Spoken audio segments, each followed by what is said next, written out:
What's going on, everybody? This is going to be a different video. This is something you can watch at any time. It's a little bit different than normal breakdowns. I hope you enjoy it. Go ahead and give it a watch. There's a lot of people who are involved in fantasy sports that aren't aware of the inner workings of what goes on. I wanted to make a video to explain some of those things, and in this video, I'll do my best to explain it. Sit back, relax, grab your favorite snack, maybe a Red Bull or Powerade, and enjoy the golf content while you listen to me for a few minutes. Let's get into it, shall we? Fantasy sports is a complex hobby. It requires math, analysis, game theory, and a lot of patience to become a winning player. Many people play, but only around 5% are winning players. Think about that stat for one moment. 5%. That means for every 100 players, only 5 are going to be winners in the long term. For me, I've been lucky enough to have gone through the losing years a long time ago, and now I am profitable. I want to share everything I know to help expedite you to becoming a winning player. So many things that seem basic to me are not basic to the general public. I started this journey 12 years ago and had no clue what I was doing. I was the biggest fish you could imagine. I had a buddy who suggested it, and at first I thought it was a waste of time, but we both loved poker and he compared it to that, and at that moment I gave it a shot. The rest, it's history. Fantasy sports has changed my life in a positive way. It has made sports way more exciting and has given me an outlet to compete on a daily basis. If you're willing to put in the work, you will find that this can be the most rewarding hobby you could have. With all of that in mind, let's go over some of the things that will help you discover this passion. First, DraftKings and FanDuel are sports books, but they are also fantasy sports websites that allow for you to create a lineup using a salary cap and then putting your lineup against others in a contest to compete for first place. This is called DFS, or Daily Fantasy Sports,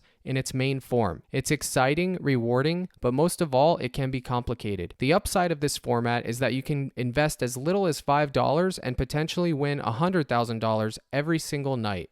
Sounds amazing, right? Well, it is, but you're competing against other players who want it just as much as you do, so you have to factor that in and try to outsmart them. This becomes a game of skill, a chess match. In DFS terms, we will call other players the field. So if you hear me refer to the field, that just means players that aren't you. The field and public are one and the same. There are multiple types of contests for DFS: showdown, GPPs, cash games, double ups, etc. And I will cover all of it during NFL season. Once you learn how to do it, I promise it's king of the road. You can expect a lot of videos discussing this format in the future. We have Prize Picks, Underdog Fantasy, Thrive Fantasy, Next, No House Advantage, etc. All of these are fantasy sport operators, but instead of having the salary and competing against the player, you're just competing against the house. They set the stat line and you choose more or less, higher or lower, or over or under. 90% of these stat lines will be 50-50 coin flips and can go either way, and that is by design. Their job is to have as many true coin flips as possible so that they make money no matter which side you choose. The stat will move up and down according to which way the money comes in. That way they are getting action on both sides. That is their business model. Sportsbooks have this feature too, but they charge a VIG or a rake, which is basically just a fancy word for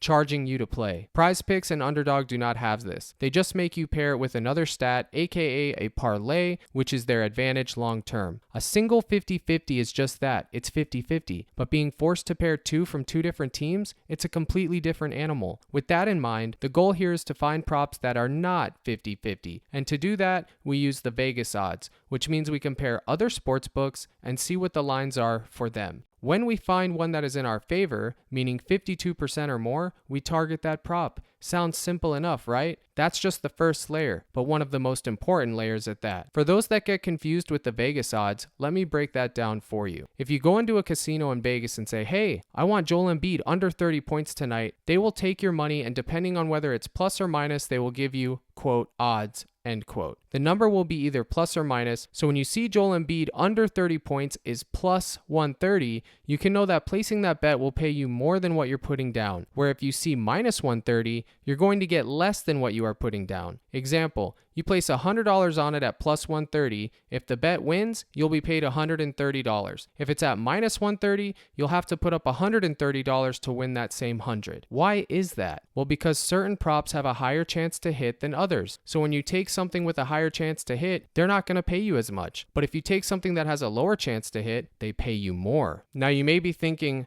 that makes no sense. Well, that is why they do it. That is to keep people betting on lines that otherwise would not be touched. Now, if you're using a sports book, it's totally fine to place a wager like that. But if you're using Prize Picks, they have a built-in static payout. So taking a line that is plus 130 makes no sense. Always target props that are minus 125 or better, preferably minus 135, because we want value. Now you may be wondering, which is better? Which is more profitable? In the long run, I would say they're both equally profitable in different ways once you become good at them. One is something that requires more game theory, reading other players, predicting what they will do, while the other is just taking more or less on a given statistic. I do both of them every day and enjoy them both. Both have their strong points and their weak points. Lucky for you, I'll be breaking down both formats for when NBA returns and NFL season as well. Some key terms to know are usage rates, FPM, which stands for fantasy points per minute, pace of play, and trends. All of these are the key factors in both formats. A usage rate is how often a player has the ball in their hands or making plays, quantified into a number. Example, Joel Embiid has a 37% usage rate.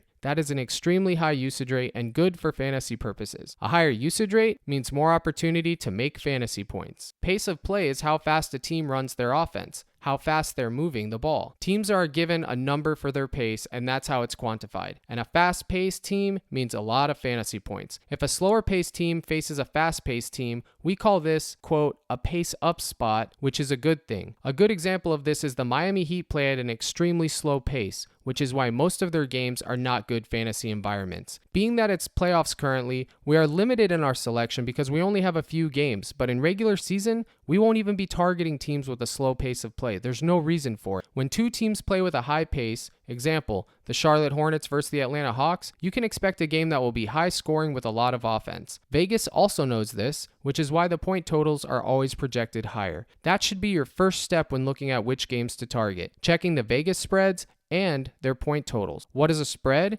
It's how many points a team is projected to win or lose by. All of this data is publicly available every single day via DraftKings Sportsbook and others. FPM, or fantasy points per minute, is how many fantasy points a player accumulates per minute of play. Obviously, you want to target players with higher FPMs when you take overs and lower for those that do not have a high FPM. Fantasy point per minute can change depending on other players not playing that game. Example, Derek White has a much higher FPM when Tatum is ruled out, and it lowers back to normal when they're both playing on the court. This is critical in the NBA because it's how you can get value earlier than anyone else. If you can figure out the news quickly, you'll always have an advantage. I always follow Underdog on Twitter to get the latest news right to my phone. Trends is another word you will hear me often say in my videos. What do I mean by that? Every player should be looked at as a stock. They will go up, they will go down, based on numerous things, and with that is how we find trends. A trend is exactly what the word means, something that is trending. Players can trend up or down. An example of this would be Jared Vanderbilt has been getting limited minutes the last few games, which I spotted early and was able to find that trend. His minutes were trending down. Using that knowledge, we can now target the unders on his props and fade him in all of our fantasy lineups. Why? Because we have the data. During the regular season, trends will become much more apparent, but during the playoffs for both sports, NFL and NBA, we have a condensed sample size, but we can still find the trends too. This is a skill, and being able to develop it will give you a huge edge in future contests. Speaking of edge, what do I mean when I say that? Having an edge just means you have an advantage. You will always want to find small edges in this because when you add up each of them, it equals a big edge, which will make you money in the long run, which what this is all about. Money and fun. The best players in the world have many micro edges that don't seem to matter, each in their own right, but when added up, it's insanely profitable. Most of my viewers are young and have never had anyone explain all of this to them, and that is where I come in. I am here to be your guide and your mentor and help you gain that edge. The best part about fantasy sports is that there is a proven method that works and has stood the test of time. But, and this is a huge but here, there are many different ways to approach that method and many different styles as well. It is up to you to form your own process, method, and style to approaching this game. That is the most fun part of it all. Everyone is unique, and you can argue many different methods to reach the same goal. We will put this into practice later on this season. These were just a few concepts that I wanted to go over with you because I strongly believe that if you're subscribed to my channel, it is my job to take you from a novice to a winning player. I cannot guarantee winning on a nightly basis.